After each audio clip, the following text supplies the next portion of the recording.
नमस्कार। मैं यशपाल हंस करनाल से ज्योतिष की वार्ताओं के साथ ज्योतिष के कुछ नए तथ्य, नए सिद्धांत और ज्योतिष के गणित को जानने का एक नया अभ्यास।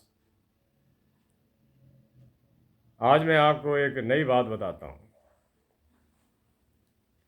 कुंडली के अंदर बहुत कुछ छुपा हुआ है, जिसके आधार पर हम बहुत कुछ जानने की ललायत होते हैं, जान लेते हैं, समझ लेते हैं।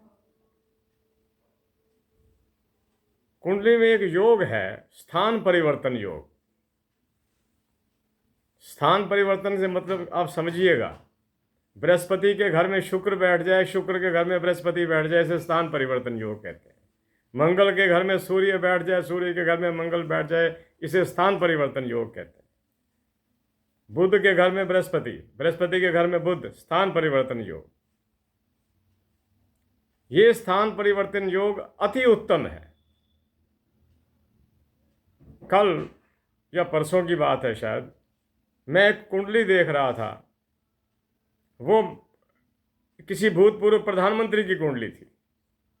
वैसे तो कुछ समझ नहीं आ रहा था कि इसमें ऐसा कौन सा ग्रह था जिसने इसको प्रधानमंत्री के पद तक पहुंचा दिया। काफी देर देखने के बाद मेरे साथ मेरे गुरुदेव भी विराजमान थे। मेरे गुरुदेव जी के पुत्र जो हैं, गुरु भाई मेरे, उन्होंने ढूंढा और मुझे बताया कि हंस जी ये देखो 3 स्थान परिवर्तन योग हैं। सूरज के साथ मंगल स्थान परिवर्तन कर रहा है, बृहस्पति के साथ शुक्र कर रहा है और बुध के साथ एक अन्य ग्रह कर रहा है। यही था कारण जो इसको राज सत्ताओं में ले गया और एक अति प्रबल प्रधानमंत्री साबित किया। मैं देख के वास्तव में बड़ा हैरान हुआ। आप भी ध्यान रखना, अगर किसी की कुंडली के अंदर एक स्थान परिवर्तन योग भी आ जाए, वो भी उसके भाग्य उजागर कर देता है।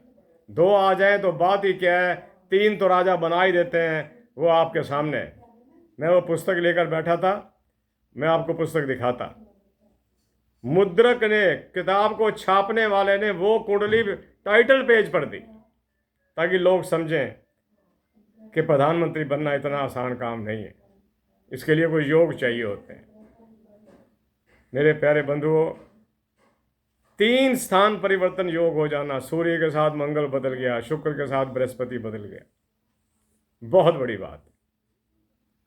इससे क्या होता है कि सब घरों के अंदर एक शक्ति भर जाती है। 3 बदल गए यानी कि 6 ग्रह तो उच्चता में ही प्राप्त कर गए, 6 ग्रह तो बहुत ताकत को पकड़ गए।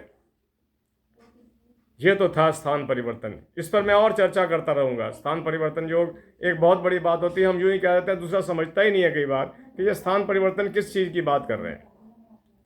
एक मैं आपको और बताता हूं, इसका ध्यान रखना। मैंने भी अब ये एक छोटा सा निश्चय किया है कि अगर कोई बातें ठीक नहीं आ रही तो वो भी आपको बताऊं, ताकि आप सचेत रहें, सतर्क रहें। अगर ज्योतिष सीख रहे हैं तो आपको ज्ञान हो। छठे घर में कई बार अपने घर का शनि बैठा होता है, मकर का या कुंभ का। हम कहते हैं बहुत अच्छा है, छठे घर में अपने घर का बैठा है, लेकिन याद रखना, अगर वो वक्री हो जाए तो अपनी सारी अच्छाई खो देगा और व्यक्ति को उन्माद आदि रोग दे सकता है। क्योंकि शनि है ही बुद्धि का स्वामी, शनि है ही एक स्टोन है, एक पत्थर है बहुत बड़ा। अगर ये बुद्धि पर, इन जगह पर पड़ जाए, 5वां घर, बुद्धि से एक घर आगा, 5वें से एक घर अगला, बुद्धि का सेकंड हो गया ना, वहां पर अगर पत्थर पड़ जाए और वो भी वक्री हो जाए तो नुकसान पहुंचाएगा। मैं आज की बात को बहुत लंबा नहीं करता। आज मैं सिर्फ इसी विचार को लेकर आया था कि आपको स्थान परिवर्तन का समझाऊंगा कि अगर सूर्य के साथ मंगल बदल जाए, चंद्रमा के साथ शुक्र बदल जाए, वो उसके घर में चला जाए, वो उसके घर में, वो उसकी राशि में चला जाए, वो उसकी राशि में चला जाए, बृहस्पति के साथ बुध या कोई भी ग्रह, राहु केतु को हम नहीं मानते, राहु केतु का अपना कोई घर है ही नहीं, हमने दिया ही नहीं, ज्योतिष ने दिया ही नहीं, क्योंकि ये छाया ग्रह है। बाकी 7 ग्रहों में आप देख लीजिए, 7 ग्रहों में जिसके 6 बदल जाए उसने कुछ बनना तो है ही ना। तो मेरे प्यारे बंधुओं, स्थान परिवर्तन को याद रखना, ये अति इम्पोर्टेंट अहम एक योग है हमारे ज्योतिष के अंदर। मुझे आशा है आप प्रसन्न होंगे, खुश होंगे।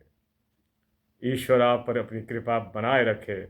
मेरी इष्ट देवी माता सरस्वती आपको मेधा और प्रज्ञा बुद्धि प्रदान करे। आपकी संतानें आपकी आज्ञा में हो, आपका वातावरण शुभ और शांत हो। इसी के साथ मैं यशपाल हंस आपसे आज्ञा लेता हूँ। मिलता हूँ फिर कल नई बातों के साथ। जय जगत, जय भारत, नमस्कार।